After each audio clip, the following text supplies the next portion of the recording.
कारवी practically विचार कर. आणि कोणत्या समाजाची सेवा करायची तुला? जो सेवा करून घ्यायच्या लायकीचा नाही त्या समाजाची.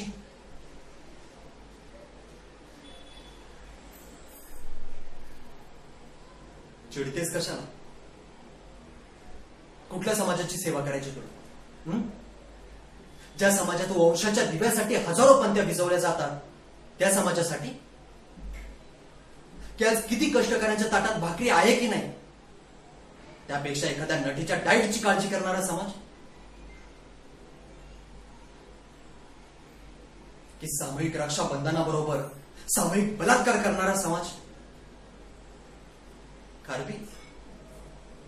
कारवी एका गरीब मुलीवरती बलात्कार होतो आणि त्याची विल्हेवाट सुद्धा लावली जाते.